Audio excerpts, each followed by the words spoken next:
ये दर्द नॉर्मल है, कल तक ठीक हो जाएगा। Back pain, knee pain, cervical, गठिया, स्लिप डिस्क, ये इसके काफी सारे पेशेंट्स हैं और ये सब लोग बहुत नॉर्मली सुनते हैं। इंडिया में 70% से भी ज्यादा लोग मस्कुलर, जॉइंट और बोन प्रॉब्लम की डिसीजेज से सफर करते हैं और ज्यादातर लोग डॉक्टर के पास तब जाते हैं जब बहुत देर हो चुकी होती है। Sitting is the new smoking, ये तो आपने सुना ही होगा।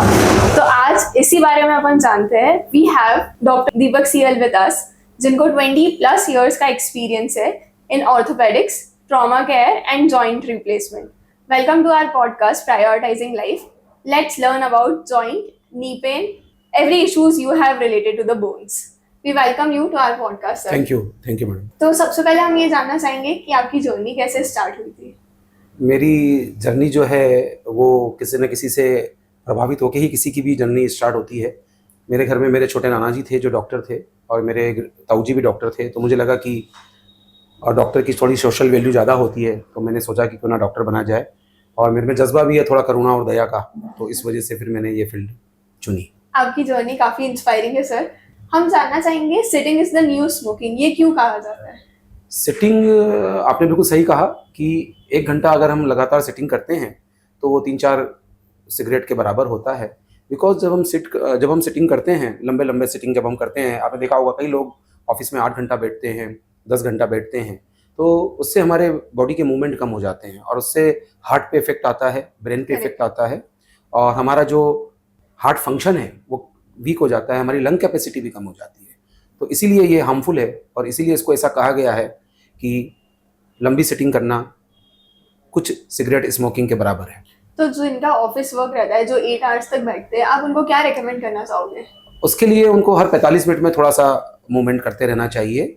सारी चीज़ें टेबल पे नहीं करनी चाहिए। जैसे फॉर एग्जांपल कॉफ़ी पीने के लिए आपको थोड़ा सा उठ के जाना चाहिए, वॉशरूम जाना चाहिए, बीच में कुछ और मूवमेंट कर लेना चाहिए।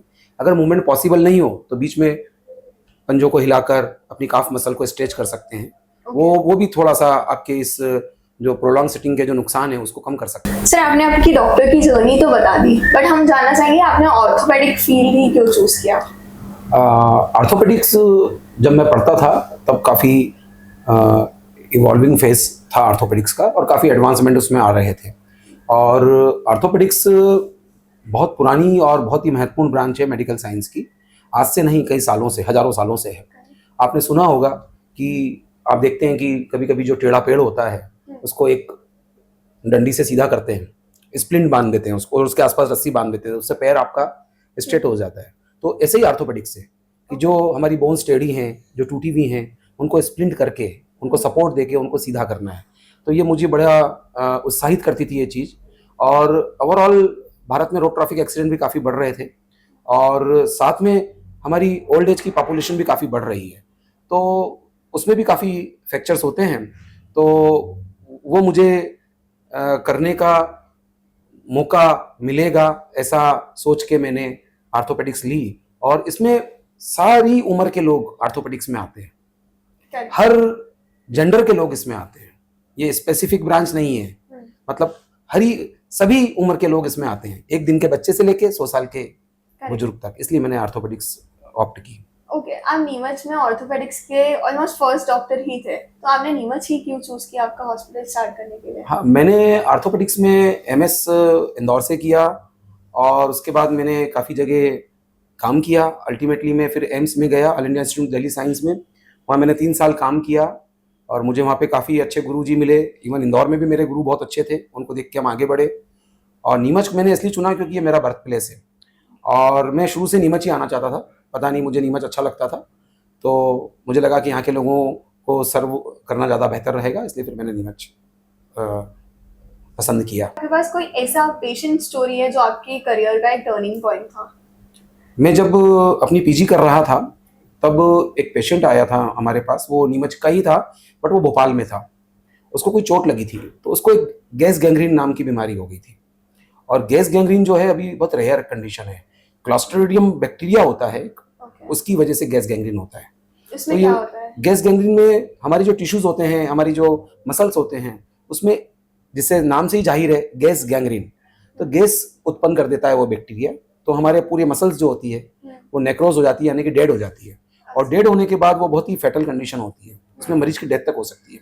अच्छा। तो वो हम लोगों ने डायग्नोस किया और बड़ी रेयर कंडीशन है, किताबों में लिखी है बट बहुत कम देखने को मिलती है नाउअडेज।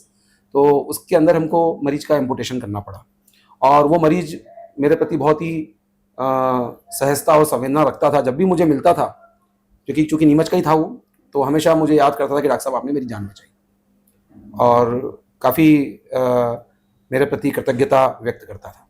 This is amazing. ऐसी कौन सी डिसीजेस है जो आजकल यंगस्टर्स में काफी कॉमन है? यंगस्टर्स में अभी जो चूंकि हमारा लाइफ स्टाइल चेंज हो रहा है, हम लोग ज़्यादातर सिटिंग करने लगे हैं, मोबाइल चलाने लगे हैं, तो नेक पेन बहुत कॉमन है, बैक पेन बहुत कॉमन है, क्योंकि हमारा सिटिंग होने बैठने का तरीका हमारा बिल्कुल सही नहीं है। बहुत सी बार हम गलत तरीके से बैठते हैं, प्रोलॉन्ग सिटिंग करते हैं। मोबाइल जब हम चलाते हैं तो 90 डिग्री पर गर्दन को बैंड करके चलाते हैं, हमारा स्क्रीन टाइम बढ़ गया है। तो जनरली नेक पेन और बैक पेन तो जो हमारी लाइफ स्टाइल के कारण हो रहा है, ये काफ़ी ज़्यादा हो रहा है। मेरे पास कई बार दिवाली की छुट्टी में जब हमारे नीमच के बच्चे पूना से, मुंबई से, बेंगलोर से आते हैं तो काफ़ी ये शिकायत लेके आते हैं, और रूटीनली भी आते रहते हैं, काफ़ी बच्चे आते हैं। दूसरा, इंजुरी होने के चांस बच्चों में बहुत ज़्यादा हो गए, क्योंकि बच्चों में स्पोर्ट्स के प्रति भी दिलचस्पी बढ़ी है। काफ़ी बच्चे फुटबॉल, क्रिकेट और अन्य खेल खेलते हैं, तो उनको हाथ में चोट लगती है कैच करते हैं के दौरान, जिसको हम फिंगर में चोट बोलते हैं, और फुटबॉल खेलने के दौरान घुटनों में काफ़ी चोट लगती है लोगों को, और इवन एंकल स्प्रेन भी बहुत कॉमन है। तो बच्चे खेलते हैं तो इस वजह से चोट लगती है, जो कि एक सामान्य सी प्रक्रिया है, खेलेंगे तो लगेगी, लेकिन हाँ, ध्यान रख के खेलना चाहिए।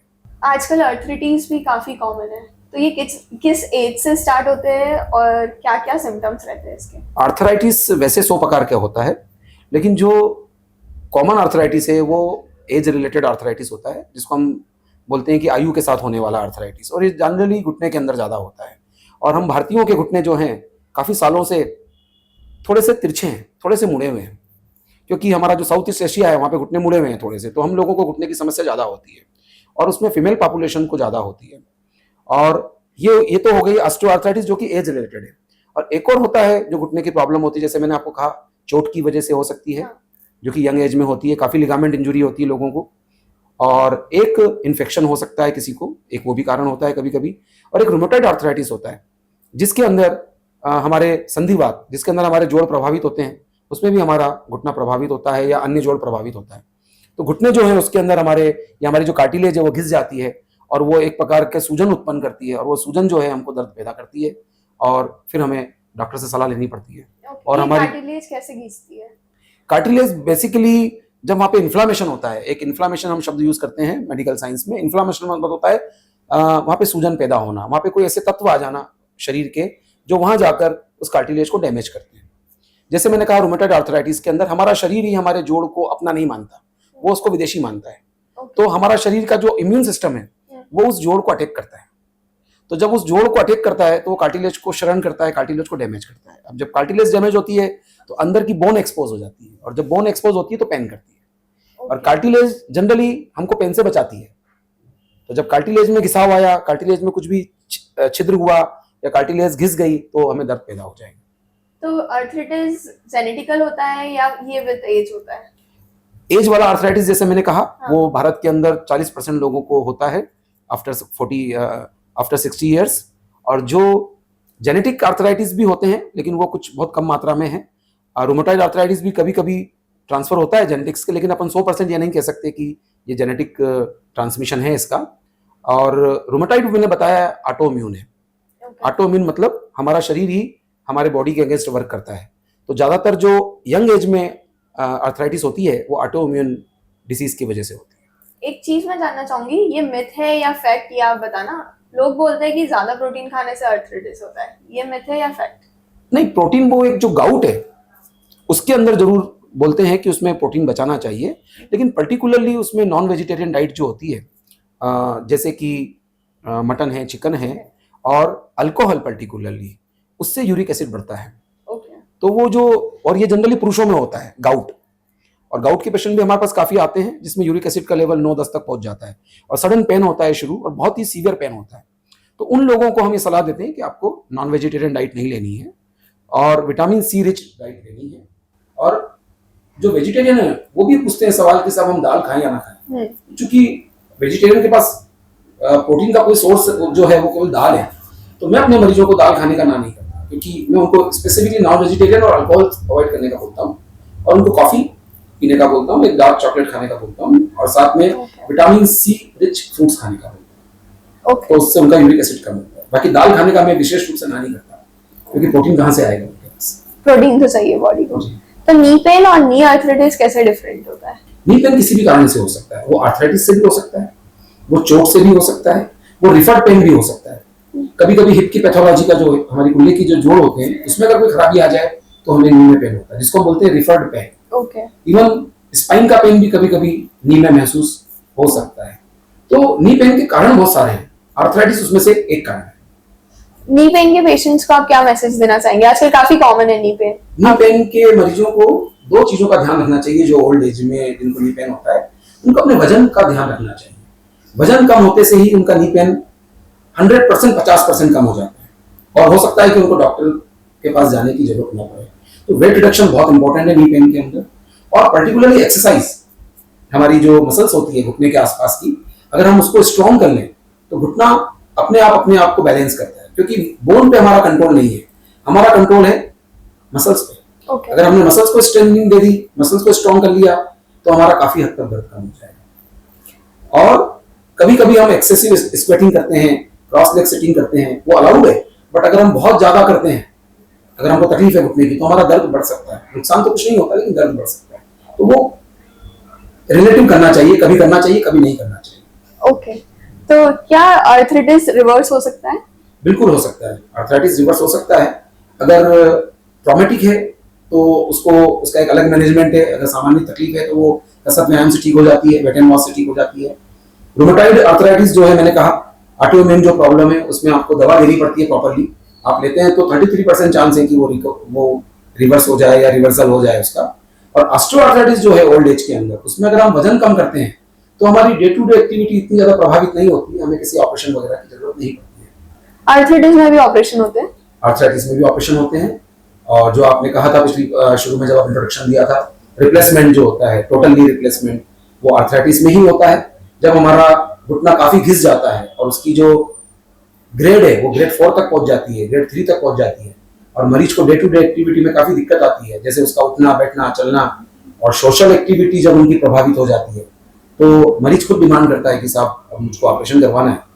डॉक्टर भी उसको एडवाइस करता है, बट ये मरीज खुद ही चाहता है कि नहीं, अब मेरे को चलना मेरा दुर्भर हो गया है, तो इसका क्या सॉल्यूशन है। तो फिर हम उसको ऑपरेशन का एडवाइस करते हैं। मेरा नेक्स्ट क्वेश्चन यही था कि नी रिप्लेसमेंट के जो पेशेंट्स रहते हैं उनको नी रिप्लेसमेंट के बाद क्या क्या ध्यान रखना चाहिए? नी रिप्लेसमेंट काफी सेटिस्फाइंग सर्जरी है, और ध्यान रखने में तो ऐसा रहता है कि आपको थोड़ा सा, एक तो वजन आपका फिर से कम करना चाहिए। अगर आपका वजन बढ़ा हुआ है तो अपनी जो फिजियोथेरेपी प्रोटोकॉल है, आपको अपनी पूरी एक्सरसाइज जो बताई गई है वो आपको बराबर करनी चाहिए।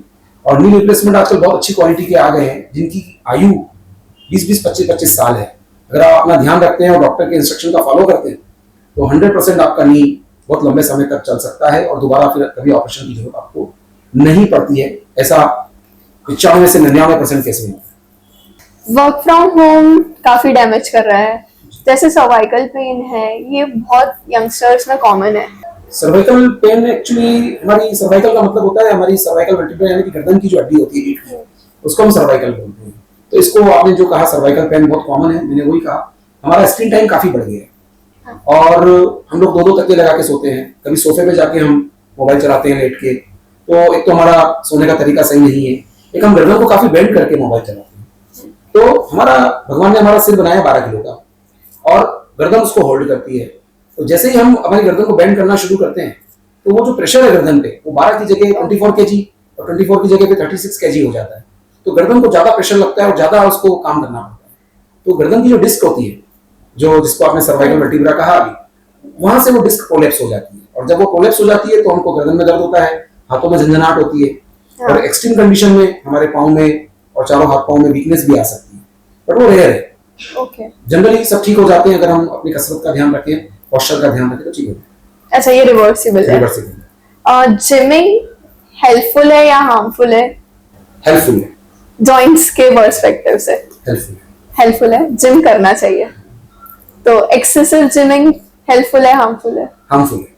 एक्सेसिव जिमिंग हार्मफुल है। वो किस तरीके से हार्म करती है बॉडी को? वो हमारे जॉइंट्स का वियर एंड टियर कर सकती है।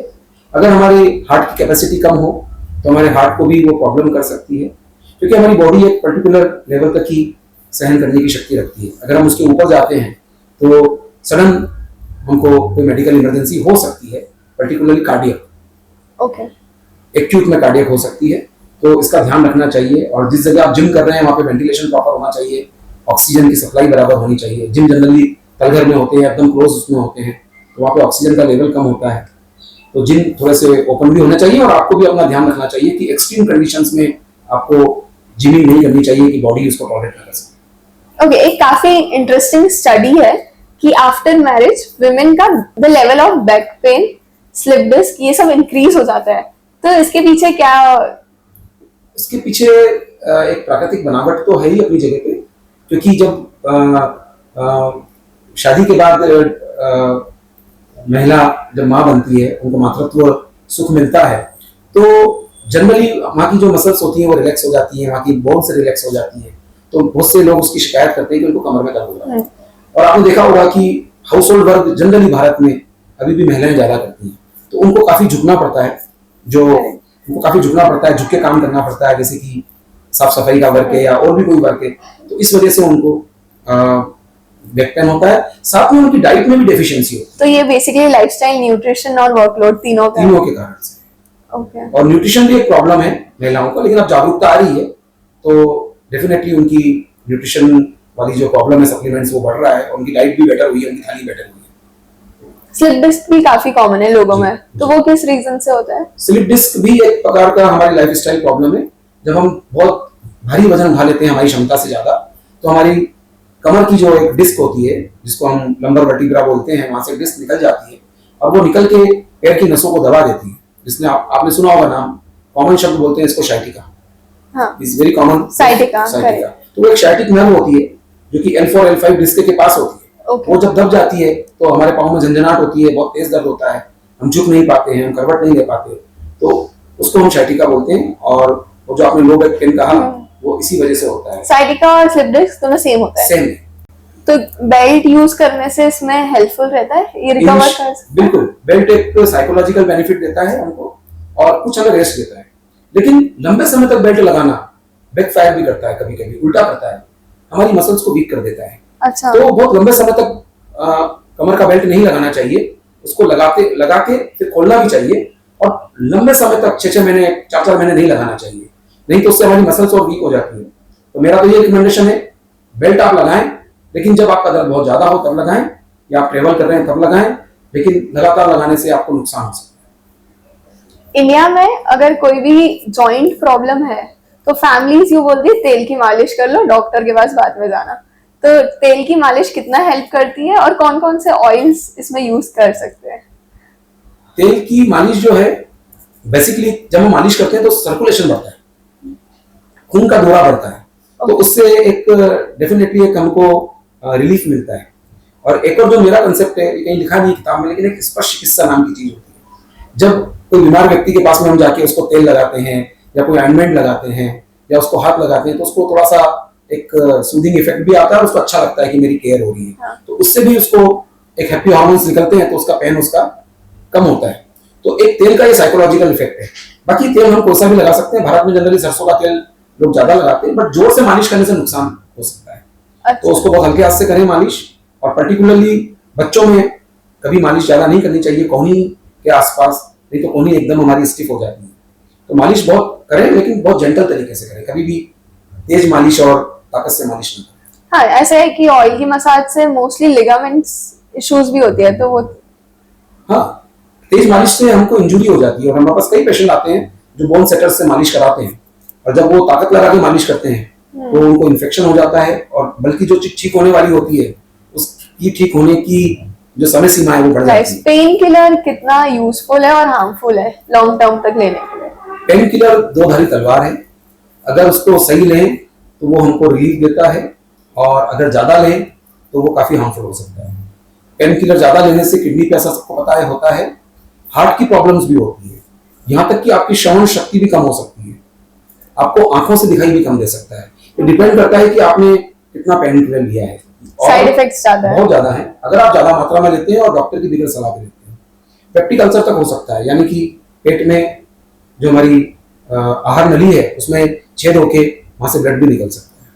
तो पेन किलर बहुत लिमिटेड मात्रा में लेना चाहिए और हर व्यक्ति के लिए वो अलग अलग डोज में होता है।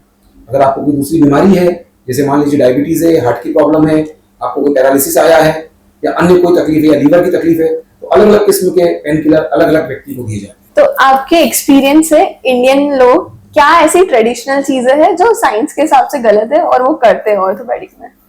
तो एक मैं बोलना चाहूंगा कि हम लोग जब हड्डी का इलाज करते हैं तो कई लोग मरीजों को बोल देते हैं कि साहब वो भेड़ का दूध लगाना है।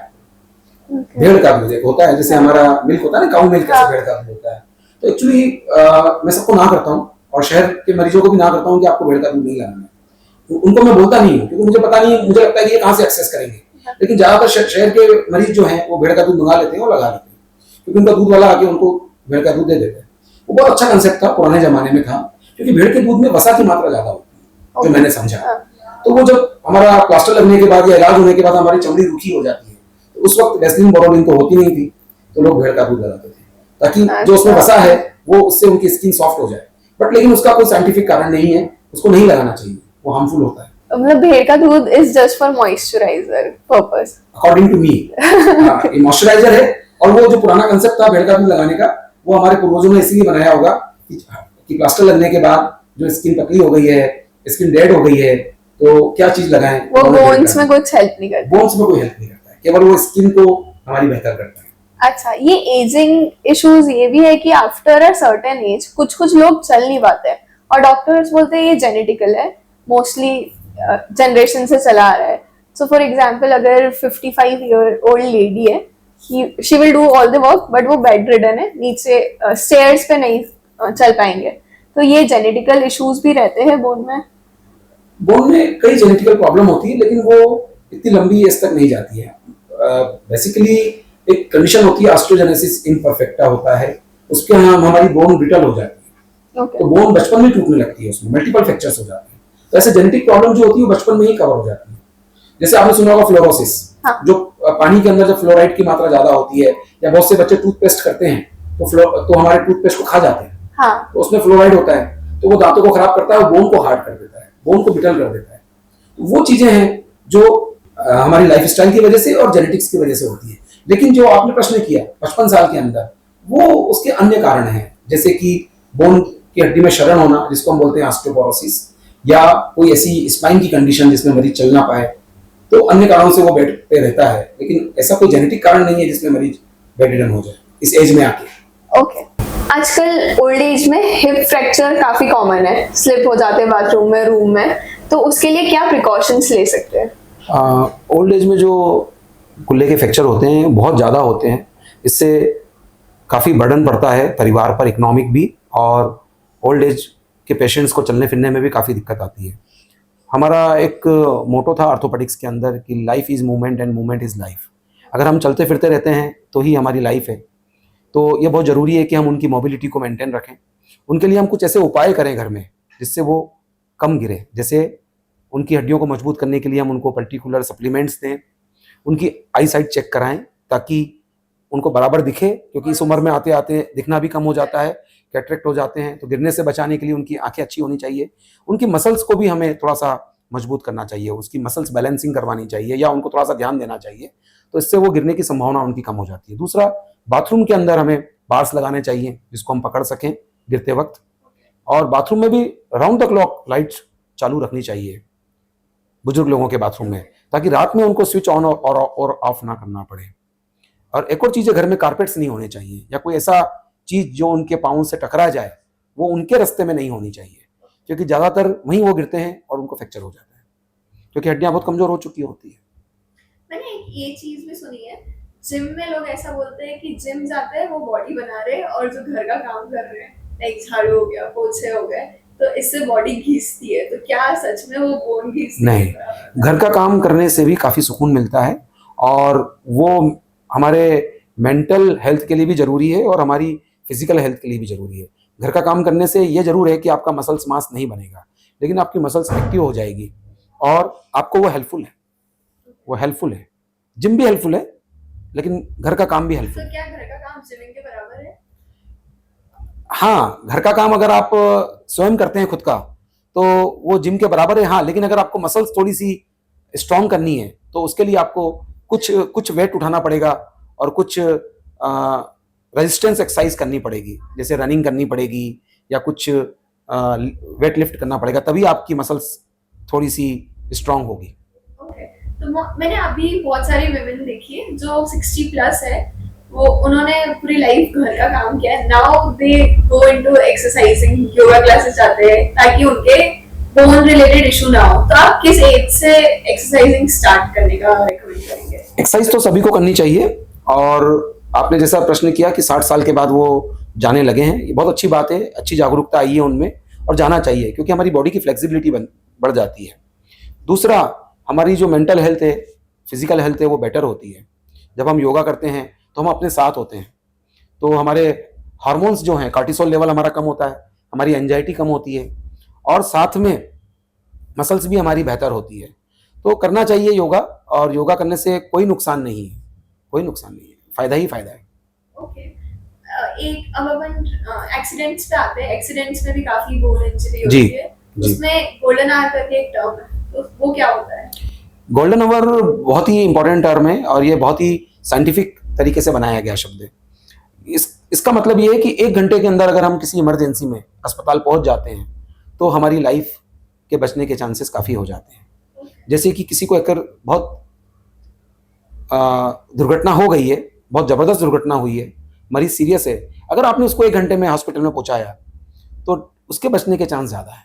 अगर आप डिले करते हैं तो बचने के चांस कम हो जाते हैं, क्योंकि 1 घंटे के अंदर अगर वो पहुंचता है तो उसको मैनेज किया जा सकता है। अगर उसको ब्लड लॉस हुआ है तो उसको ब्लड दिया जा सकता है, उसको सांस लेने में कुछ प्रॉब्लम है तो उसका मैनेजमेंट किया जा सकता है, और भी अन्य कारण जो भी हो रहे हैं उनको तत्कालिक उसको सुधारा जा सकता है और उसके लाइफ सेव की जा सकती है। ऐसा ही हार्ट अटैक में होता है, ऐसा ही ब्रेन पैरालिसिस में होता है। जब पैरालिसिस होता है, स्ट्रोक आता है, तब भी वो गोल्डन आवर काम करता है। तो 1 आवर्स के अंदर, 1 आवर में जब भी आप जाएंगे आपको फायदा ही होना है, मरीज की जान बचनी है। तो कोशिश करें एज अर्ली एज पॉसिबल अस्पताल पहुंचना चाहिए और उसका इलाज तुरंत करवाना चाहिए। तो golden hour is 1 hour. Golden hour. तो अब बात करते हैं अपन कुछ मिथ्स और रियलिटीज की। एक मिथ ये है, जो लोग नॉनवेज खाते हैं उनकी बोन्स वीक होती है। नॉनवेज खाने से बोन वीक होती है? नो, ये मिथ है। मिथ है। इसका फैक्ट क्या है? इसका फैक्ट ये है कि किसी भी डाइट से बोन आपकी स्ट्रांग हो सकती है। आपको बस अपने शरीर को एक्टिव रखना है तो बोन स्ट्रांग हो जाएगी, और पर्टिकुलर बैलेंस डाइट होनी चाहिए, सन एक्सपोजर होना चाहिए, फिजिकल एक्टिविटी होनी चाहिए। ये प्रोडक्ट्स आते हैं होलिक विमेन जो बोन स्ट्रांग करते हैं, ये कितने लिमिट तक लेने चाहिए और ये कितना फायदा करते हैं बॉडी को? कुछ हद तक फायदा करते हैं, लेकिन हमने देखा है जो जिम में प्रोटीन सप्लीमेंट या जो ऐसे मिनरल्स वगैरह देते हैं, कई कई लोगों की किडनी भी खराब हो जाती है, और कई कई लोगों को हिप जॉइंट में भी प्रॉब्लम होती है। तो जब भी ये आप सप्लीमेंट लें तो एक तो अच्छी कंपनी का लें, और उसके कंटेंट को जरूर चेक कर लें, और किसी भी सप्लीमेंट में कार्टिकोस्टेरॉइड नहीं होना चाहिए, क्योंकि कार्टिकोस्टेरॉइड बहुत ही ज़्यादा हार्मफुल है। और कुछ सप्लीमेंट्स जो कि लोकल कंपनी के होते हैं या बहुत अच्छे नहीं होते हैं, वो कार्टिसोल या कार्टिकोस्टेरॉइड उसमें मिला देते हैं, जिससे शरीर तो फूलता है लेकिन वो हार्मफुल होता है। गाय का घी बोन्स के लिए सुपर फूड है? हाँ, हेल्पफुल है। सुपर फूड तो नहीं कह सकते, लेकिन हेल्पफुल है। कैल्शियम सप्लीमेंट लेने से बोन्स स्ट्रांग हो जाती है? कैल्शियम सप्लीमेंट हमारी बॉडी में आवश्यक है अगर हमारी डाइट में कैल्शियम नहीं है। अगर हमारी डाइट में बराबर बैलेंस डाइट है तो हमारे शरीर में कैल्शियम चला जाएगा, लेकिन कैल्शियम आंतों से जब एब्जॉर्ब होता है तो उसके लिए हमें विटामिन डी की जरूरत होती है। तो हमको विटामिन डी हमारे शरीर में बराबर होना चाहिए। अगर वो नहीं है तो हमने जो खाया है कैल्शियम वो एब्जॉर्ब नहीं होगा, वो निकल जाएगा। तो हमें सन एक्सपोजर में जाना चाहिए, और भारतीयों में 90% लोगों में विटामिन डी की कमी है, तो थोड़ा सा हमें सन एक्सपोजर बढ़ाना चाहिए, जो कि सुबह 12 बजे से पहले वाला अगर संभव हो तो लेना चाहिए। ठंड के मौसम में तो विशेष, और समर्स में आप चाहें तो बहुत अर्ली सुबह का सन एक्सपोजर लेना चाहिए, लेकिन वो स्किन पे गिरना चाहिए सन। जिसको जॉइंट पेन रहता है, ऐसा बोलते हैं कि एक्सरसाइज करने से जॉइंट पेन बढ़ता है, रेस्ट करा करो। मिथ है, ये मिथ है। एक्सरसाइज करने से जॉइंट पेन सुधरता है। कुछ वायरल वीडियोस के बारे में बात करते हैं। सोशल मीडिया पे एक वीडियो काफी वायरल हो रही है जिसमें बताया गया है कि गलत पोजीशन में बैठने से नेक फ्रैक्चर या डेथ भी हो सकती है। गलत है, गलत है। गर्दन का दर्द हो सकता है, डेथ नहीं हो सकती, और कोई भी ऐसी सीवियर प्रॉब्लम नहीं हो सकती। ओके, डायरेक्ट डेथ तो नहीं होगी, इम्पॉसिबल है। बोन कैंसर क्या ये रियल में होता है? बिल्कुल होता है। बोन एक लिविंग ऑर्गन है, तो जो पूरे शरीर में होता है, जो एक्टिविटी शरीर में होती है वो भी बोन में होती है। तो बोन को बहुत से लोग ये समझते हैं bone is not a living organ. Bone living organ है, वो उसमें भी वही परिवर्तन होते हैं जो हमारी स्किन में होते हैं, हमारी आईज में होते हैं। बोन में चेंजिंग चलता रहता है, ग्रो भी करती है बोन, रिमोल्ड भी करती है बोन, बोन अपने आप को हील भी करती है। तो बोन एक लिविंग ऑर्गन है। इसके अर्ली साइंस क्या है बोन कैंसर के? बोन कैंसर के साइन जो हैं वो एक हम बोलते हैं रेड फ्लैग साइन, जो किसी भी बीमारी में हम बोलते हैं रेड फ्लैग। अगर किसी जनरली बोन कैंसर जो होते हैं बच्चों में होते हैं और एडल्टहुड में होते हैं, जो कि 25-30 साल तक होते हैं, ओल्ड एज में भी होते हैं। तो मैं आपको कैंसर के बारे में बताऊंगा। बच्चों के जो कैंसर होते हैं वो जनरली थाई बोन के आसपास होते हैं, और जब बच्चों को कैंसर होते हैं तो किसी पेन किलर से उनका दर्द ठीक नहीं होता है और रात भर उनको दर्द रहता है। तो वो बहुत ही ये बेसिकली हाई ग्रेड के कैंसर होते हैं, और इनको अगर हम अर्ली डिटेक्ट कर लें तो उनकी लाइफ और सेफ हो सकती है। इसलिए इसमें तुरंत डॉक्टर्स की सलाह लेनी चाहिए। और ओल्ड एज में मेटास्टेसिस होते हैं, कहीं शरीर के कहीं और हिस्से का कैंसर हमारे बोन्स में चला जाता है। जैसे ब्रेस्ट कैंसर होता है, तो ब्रेस्ट कैंसर की टेंडेंसी है अगर वो फैल जाएगा तो वो बोन में जाएगा। प्रोस्टेट कैंसर वो फैल जाएगा तो बोन में जाएगा। लंग कैंसर फैल जाएगा तो बोन में जाएगा। तो बोन में दूसरी जगह का कैंसर भी फैलता है और बोन में खुद का भी कैंसर होता है। कैनबिस ऑयल जो कि नेक पेन के लिए काफी वायरल प्रोडक्ट है, तो ये हेल्प करता है? नो। नहीं। जिम और एक्सरसाइज करते वक्त लोग कौन सी कॉमन गलतियां करते हैं जिससे इंजरी हो जाती है? यस, एक जिम जाने वाले यंग बच्चे बोलते हैं डेड लिफ्ट।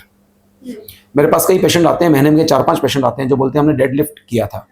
डेड लिफ्ट होता है कुछ हैवी वजन को उठाना। तो जब वो डेड लिफ्ट करते हैं तो सारा लोड वो अपनी बैक पे ले लेते हैं, और हमारी जो मसल्स होती है वो एक स्ट्रेचिंग टिश्यू है, तो हम उसको उतना ही स्ट्रेच कर सकते हैं जितना कि उसकी शक्ति है। जैसे कि रबर है, रबर को जब आप खींचते जाएंगे खींचते जाएंगे खींचते जाएंगे तो एक लेवल के बाद वो टूट जाएगा। ऐसे ही हमारी मसल्स टूट सकती है अगर हम हैवी एक्सरसाइज करते हैं। और जो पर्टिकुलर डेड लिफ्ट है उसकी वजह से मैंने देखा है कि मरीजों को कमर में दर्द हो जाता है, स्लिप डिस्क हो जाती है, नी इंजुरी हो सकती है। इवन अगर डेड लिफ्ट ढंग से ना किया जाए या वेट को ढंग से ना उठाया जाए तो पॉसिबल है कि सीरियस इंजुरी भी हो सकती है। एवीएन भी काफी कॉमन है, वो क्या होता है? यस, एवीएन की तो अभी एपिडेमिक आई हुई है, यानी कि इतने पेशेंट हैं एवीएन के कि बताना मुश्किल है, और बहुत दुख होता है जब एवीएन के पेशेंट हम देखते हैं। एवीएन का मुख्य कारण अल्कोहल है। तो मैं सभी व्यूअर्स को ये बोलना चाहूँगा कि अल्कोहल बिल्कुल भी नहीं लेना चाहिए। कोशिश करना चाहिए अल्कोहल ना लें। अभी हमारी लाइफस्टाइल का हिस्सा बन चुका है। हमें लगता है बगैर अल्कोहल पार्टी नहीं होगी या हमें मज़ा नहीं आएगा। तो मैं आपसे रिक्वेस्ट करूंगा सभी से कि आप सोबर रहें, अल्कोहल को छोड़ें, और मौका लगे तो उसकी लिमिट करें। लेकिन लोग इतना अल्कोहल लेते हैं कि उनको एवीएन हो जाता है। एवीएन मतलब हिप जॉइंट का सूख जाना, और ये बहुत पेनफुल कंडीशन है। यंग लोगों को होता है, जब उनकी लाइफ में कुछ प्रोडक्टिव करने का समय आता है तब उनको एवीएन हो जाता है। और ये एवीएन होने के बाद सर्जरी काफ़ी महंगी होती है, जिसको हम टोटल हिप रिप्लेसमेंट बोलते हैं। दवाइयों से भी ठीक होता है अगर शुरुआती दौर में हो। और दूसरा एक और बोलना चाहूँगा कि कार्टिकोस्टेरॉइड जो मैंने पहले भी जिक्र किया, ये भी दो धारी तलवार वाली दवा है। कभी कभी लाइफ सेविंग करती है, कभी कभी लाइफ को नुकसान पहुँचाती है। तो ये भी एक एवीएन होने का कारण है। जब हम स्किन के डॉक्टर के पास जाएं या कोई गांव के डॉक्टर से जब हम इलाज लेते हैं तो कार्टिकोस्टेरॉइड लिखने की परंपरा है। तो प्लीज़ अपने डॉक्टर से बोलें कि साहब मुझे कार्टिकोस्टेरॉइड जरूरी है तो दीजिए, लेकिन उसकी मात्रा बहुत मिनिमम रखिए और मुझे कम दिन के लिए दीजिए। ये जरूर विशेष ध्यान रखें। और अल्कोहल को तो बिल्कुल छोड़ना चाहिए एवीएन से बचने के लिए। इसका मुख्य कारण अल्कोहल है। अगर आपको एक ऐसी डेली हैबिट बतानी हो जो 90% लोग कर रहे हैं और साइलेंटली उनकी बोन्स खराब कर रहे हैं, वो क्या है? प्रोलॉन्ग सिटिंग और lack of walking and exercise. Now अपन अभी फाइनल सेगमेंट पे रैपिड फायर्स, जिसमें आपको यस नो और एक वर्ड में आंसर देना है। कैल्शियम सप्लीमेंट्स लेने चाहिए, यस या नो? यस। मॉर्निंग वॉक या इवनिंग वॉक बोन्स के लिए क्या इंपॉर्टेंट है? बोथ। रनिंग बोन्स के लिए कितना गुड है? Very good. Sitting cross leg harmful है या safe? not harmful, but in particular condition one should avoid okay. Indian toilet या western toilet? both. Okay. Swimming best exercise है या overrated? The best exercise. Milk रोज लेना चाहिए? Yes. Vitamin D, sunlight या supplement? Natural sunlight. Standing desk generally helpful है या trend है? Helpful. पिलो कितनी हाइट का होना चाहिए? Pillow approximate 6 inch. हील्स कभी पहनना चाहिए या रेगुलरली भी चलता है? कभी कभी. बैक पेन में बेड रेस्ट, यस या नो? Relative bed rest. एक चीज जो आप डेली करते हैं बोन हेल्थ के लिए? Walking. आप अपने 20 इयर्स बैक में जाए तो ऐसा क्या मैसेज है जो व्यूअर्स को भी देना चाहेंगे, और ऐसी क्या चीजें जो आप आज सीखे हो वो 20 इयर्स पहले करते हैं, अगर आपको पता होता तो? 20 साल पहले अगर मुझे पता होता तो डेफिनेटली मैं स्पोर्ट्स और सीखता और अच्छे से सीखता. वैसे मैं स्पोर्ट्स पर्सन रहा हूँ, लेकिन मुझे लगता है स्पोर्ट्स आपकी ज़िंदगी में डेली एक ना एक कोई स्पोर्ट्स होना चाहिए वॉकिंग के अलावा. एक फाइनल मैसेज हमारे व्यूअर्स को?